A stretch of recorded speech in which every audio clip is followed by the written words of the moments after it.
चालाक बहू और सास। मास्टर दीनानाथ एक सुखी संपन्न परिवार के मुखिया थे। पूरे गांव में उनके व्यवहार और आदर्शों के चर्चे थे। उनके घर में उनकी पत्नी, 2 बेटे, एक बहू और एक नाती था। माँ जी, मैंने दाल चावल बना दिए हैं, आप बस सब्जियां और रोटियां बना लीजिएगा। मैं चिंटू का होमवर्क करवाने जा रही हूँ। ठीक है बहू, जरा जल्दी करना, उमेश कॉलेज से आने ही वाला है। जी माँ जी। चिंटू इधर आ, चल मुझे ABCD लिख के दिखा, स्मॉल वाली। इतना कह के वो कमरे में चली गई।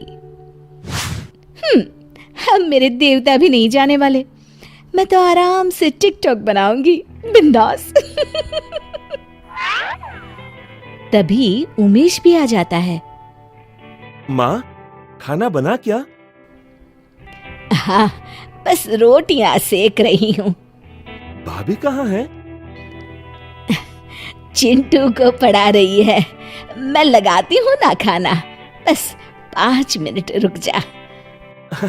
ठीक है माँ, मैं हाथ मुंह धोकर आता हूँ। ये बातचीत घर का बड़ा बेटा दिवाकर सुन रहा था। वो अपने कमरे में गया। रत्ना, ये क्या है? क्या क्या है? तुम मोबाइल चला रही हो, पहले खाना बनाना चाहिए ना। खाना तो बना के आई हूँ, अब क्या पूरे दिन चूल्हे में ही घुसी रहूं? अगर बना कर आई हो तो माँ रोटियां क्यों बना रही हैं? अच्छा, अब समझी। सिखाए पूत दरबार में हाजिर। मतलब कि माँ जी ने आपको भड़काया है। रत्ना, माँ ने कुछ नहीं कहा, मैंने खुद देखा है। मालूम है। घर की बहू आराम से मोबाइल चलाए और बुजुर्ग माँ खाना बनाए, ये शोभा देता है क्या? अरे इतनी भी बुरी नहीं है, 4 रोटी ही तो सेकी है। मेरी दादी अभी तक पूरे घर का काम करती है। ओह, अब समझा, तो ये तुम्हारी खानदानी परंपरा है। सुनो जी, खानदान पर मत जाओ, नहीं तो अच्छा नहीं होगा, बता देती हूँ। तुमसे बात करने से अच्छा दीवार पे सर मार लूं। हाँ, मारो ना। तभी माँ की आवाज आती है। दिवाकर बेटा, तू भी खाना खा ले। आया माँ। थोड़ी देर बाद सब खाना खा के उठते हैं। अरे, आपने बर्तन क्यों मांज लिए? मैं तो करने ही वाली थी। तो क्या हुआ बेटा, चलो अब तुम भी खाना खा लो। खाना खाकर रत्ना फिर कमरे में चली जाती है। इसी तरह दिन गुजरते रहते हैं और कुछ दिन बाद। माँ जी, क्या हुआ? आप उठी नहीं अब तक? रोज तो अब तक झाड़ू पोछा भी हो जाता था। तबीयत ठीक नहीं लग रही। सब समझती हूँ, काम न करने के बहाने हैं सब। कुछ कहा बहू? हाँ? नहीं माँ जी, आप आराम कीजिए। आज तो रत्ना को ही पूरा काम करना पड़ा। वो आराम कर रही थी कि दीनानाथ जी ने आवाज लगाई। अरे बहू, घर का ध्यान रखना, मैं तुम्हारी माँ जी को डॉक्टर के पास लेकर जा रहा हूँ। जी बाबूजी। शाम को दीनानाथ जी अखबार पढ़ रहे थे। अब बहू, एक गिलास पानी तो देना। ये लीजिए। क्या कहा डॉक्टर ने? पीलिया बताया है, कहा है ज्यादा बढ़ गया है, 1 महीने तक कंप्लीट बेड रेस्ट करना होगा। मन ही मन रत्ना सोचती है, हाय, अब तो मैं मर ही जाऊंगी काम कर करके। बस उसी दिन से रत्ना ने दिवाकर के कान भरना शुरू कर दिया। आज सुबह से सांस लेने तक की फुर्सत नहीं मिली। हे भगवान, मेरी कमर। हाँ, इस समय तुम फिरकी बनी हुई हो। अच्छा, तो पहले क्या मैं पड़ी पड़ी खाती थी? मेरा वो मतलब नहीं है रत्ना। मतलब मैं अच्छे से समझती हूँ जी, तुम्हें मेरी फिक्र ही कहाँ है। अरे भगवान, ऐसी बात नहीं है। अच्छा लाओ, मैं मालिश कर देता हूँ। अगर ऐसी बात नहीं है तो अलग क्यों नहीं हो जाते? माँ की तबीयत ठीक होने दो, फिर देखता हूँ। कुछ दिनों बाद रत्ना वही बात छेड़ती है। अब तो माँ जी की तबीयत ठीक है ना, बात कीजिए तो। उमेश की शादी के बाद देखते हैं। नहीं, अभी बात कीजिए, मेरे भी कुछ अरमान हैं। यहाँ तो सिर्फ काम वाली बाई बना कर रखा है। ठीक है बाबा, आज ही करता हूँ बात। शाम को दिवाकर हिम्मत करके माँ बाबूजी के पास जाता है। माँ, बाबूजी। हाँ बेटा, बोलो। वो बोलो बेटा। माँ, मैं ये कहना चाह रहा था कि मैं रत्ना, मेरा मतलब इस समय काम कुछ ज्यादा है तो। समझ गई बेटा, तुम लोग अलग रहना चाहते हो। पर माँ, रहेंगे तो यहीं। तुम्हें अलग होना है तो हो जाओ। वैसे भी जो पोर्शन किराए पर देते हैं अभी खाली पड़ा है, तो तुम वहीं रहो। लेकिन तुम अब मेरे लिए सिर्फ एक पड़ोसी हो। मैंने सब सुन लिया है और मैं बहुत खुश हूँ। अब कम से कम अपनी जिंदगी तो जी सकूंगी।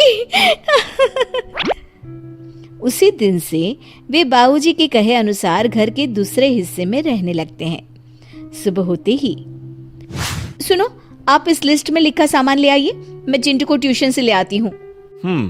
अब दिवाकर सुबह ड्यूटी पर चला जाता और चिंटू को स्कूल छोड़ने, लाने, खाना, बर्तन, झाड़ू, पोछा, सारे काम रत्ना को अकेले ही करने पड़ते हैं। छुट्टी का दिन था। चलो खाना खा लो सब लोग। मम्मी, आज फिर से दाल चावल, मुझे रोटी चाहिए। हाँ यार, रोज यही बना देती हो। हे राम, तुम लोगों को खाने की पड़ी है, यहाँ मर गई। पहले तो कितना कभी नहीं थकती थी मैं। हाँ, क्योंकि पहले चिंटू को लाना ले जाना बाबूजी की जिम्मेदारी थी। काम में भी माँ हाथ बटाती थी। खाली समय में चिंटू उमेश के साथ होता था, पर तुम्हें इस बात का एहसास ही नहीं था। तुम तो बस रहने ही दो, हर वक्त मुझे कोसते रहते हो। चलो अब मुझे महीने का हिसाब बनाने दो। दूध का 1500, अखबार का 500, डिश टीवी का 1000, किराना 10,000, चिंटू की school fees 3500, tuition fees 1500, RO पानी की बोतल 1500, सब्जी 3000, बिजली बिल 2500। हे भगवान, 25,000! हाँ, जबकि बहुत से खर्च जोड़े नहीं तुमने। जैसे पेट्रोल, घूमना फिरना, मोबाइल रिचार्ज, कपड़े लत्ते, आए दिन चाट, कुल्फी, पकौड़ी, दवाई वगैरह। पहले इन सब की कोई चिंता नहीं रहती थी, क्योंकि बाबूजी भी कुछ पैसे मिला देते थे। कुछ दिन बाद अकेले सारा काम और जिम्मेदारी के चलते रत्ना बीमार हो गई। एक दिन कपड़े फैलाते समय, चिंटू आज स्कूल नहीं गया, छुट्टी है क्या? नहीं दादी, मम्मी की तबीयत खराब है। पापा भी बिना नाश्ता किए ही चले गए। अरे आजा बेटा, तू पहले खाना खा ले। चिंटू बड़े चाव से जाता है और दादी के हाथ का खाना खाता है। बहुत अच्छा खाना था दादी। अच्छा मुआ मेरा प्यारा बच्चा। ये ले, ये खिचड़ी अपनी माँ को दिया। दादी ये तो बहुत गर्म है। अच्छा ठीक है, तू रहने दे, मैं ही दे आती हूँ।